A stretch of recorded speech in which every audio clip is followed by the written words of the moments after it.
سخت‌ترین کار محاسباتی من تو زندگیم این بوده که بیسکویت رو چقدر تو چای نگه دارم که نرم بشه ولی وا نره. بزرگترین بردی هم که تو زندگیم کردم این بوده که از مغازه یه دونه پلاستیک دسته‌دار خریدم، رفتم خونه بازش کردم دیدم 2 تاش به هم چسبیدن. به همین دلیل الان با وضعیت فلاکتبار نظام و مقام عظما احساس نزدیکی میکنم. چرا پاسخ گستاخی اتحادیه اروپا رو نمیتونیم بدیم که میگه شرط دفتر زدن تو ایران سرکشیدن جام زهر حقوق بشره؟ چرا تو مجلس زمزمه های خطر سقوط نظام سر میدن؟ چرا اختلاس از سرکول نظام بالا میره؟ حالا چشممون به پرونده قاضی القضات مقام عظما صادق ریزه لاریجانی روشن میشه. چرا؟ عجب مارمولکی بوده ناکس، رو نمیکرد. بسیجی و پاسداری که در پاسخ به این سوالات مثل چی تو گلگیر کردی منتظری که جوابتو تو این برنامه بگیری؟ دماغ سوخته. اگه این سوالات جواب مثبت داشت که وضع اون خوب بود. مشنگید از همین خیال خامت پیداست.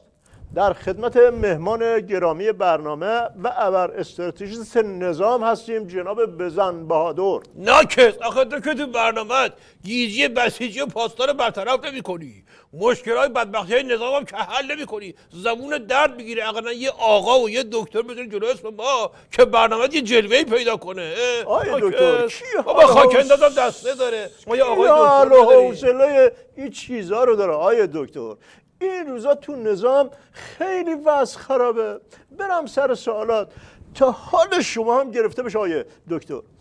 در پی فاش شدن فضاحت صادق لاریجانی رئیس قوه قضاییه که معلوم شد رئیس دزدا بوده و پول خود اختلاسی‌ها رو هم اختلاس کرده، این سال مطرح میشه که این چطوری بقیه رو دم برق محاکمه میداد و خودش اون پشت حساب بانکی پروار میکرده.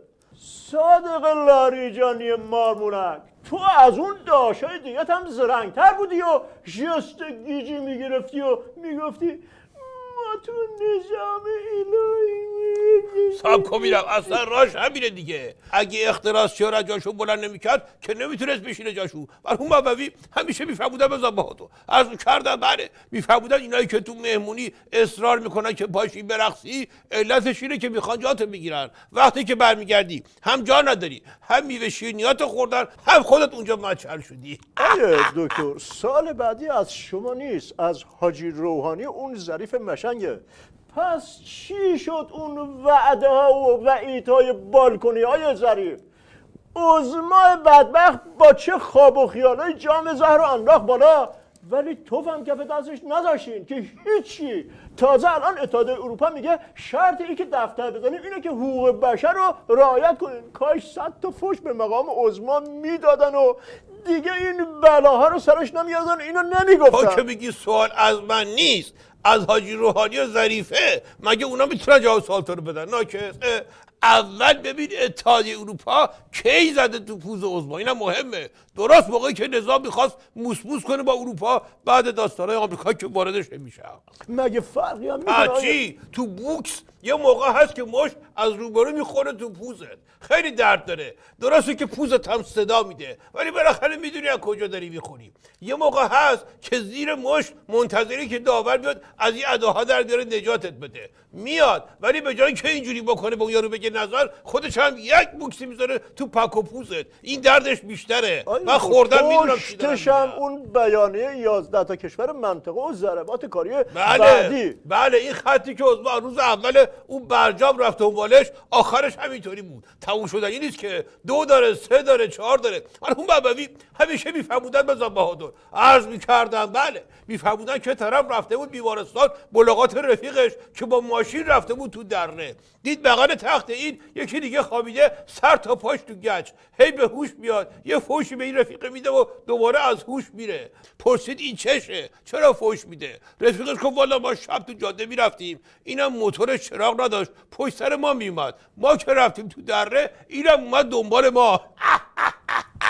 روشن شد یا چی بزنم که چرا خاموش بری تو آی ذره. دکتر ولی بعضیا تو نظام سر برجام یک اینقدر جیغ نکشیدن که الان سر برجام بعدی دارن میکشن. خب اینایی که سر حقوق بشر الان گریه رزنی راه انداختن مشنگ استراتژیکی هستن، چون که شعورشون اون موقع نمیرسید که این ماشینی که راه افتاده دیگه وایسادنی نیست، وگرنه از همون روز اول که معلوم بود اون زهرماری که با یه گیلاس تموم نمیشه. مرحوم بابوی همیشه میفرمودن به بهادر، عرض میکردم بله، میفرمودن که بچه مشنگ برعکس همه بچه ها روز دوم مدرسه گریه میکنه، چون که روز اول عقلش نمیرسه که هر روز باید بره مدرسه.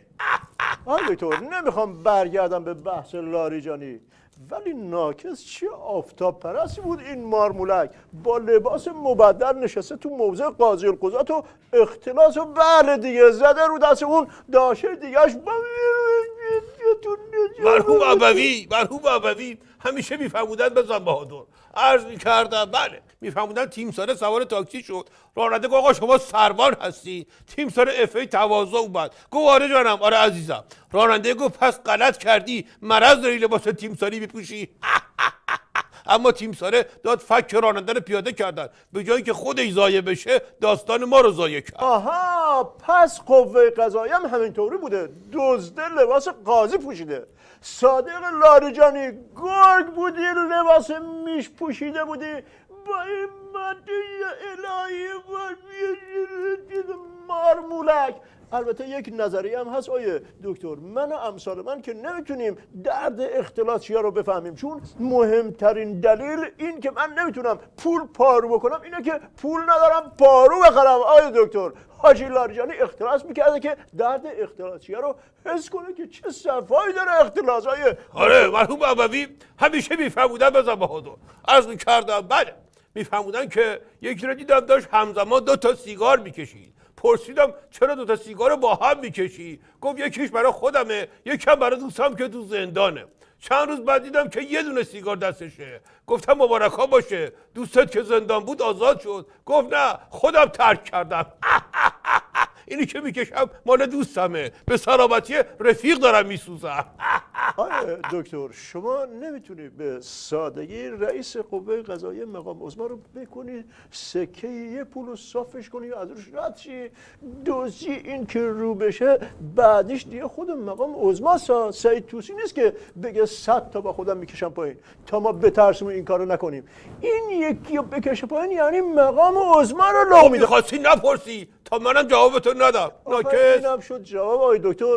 مقام ولایت تا وقتی تو رو داشته باشه پیر نمیشه، دق مرگ میشه، سکته میکنه، میمیره، خودشو میکشه، جون به لب میشه. این بابا تو هم ناکس، تو خود ما رو جون به لب کردی با این برنامه. حالا فکر می‌کنی که من اونو جون به لب کردم؟ اول برنامه دکتر رو که نگفتی، آقا رو که نگفتی، فهرست و بدبختی که گذاشتی جلو مقام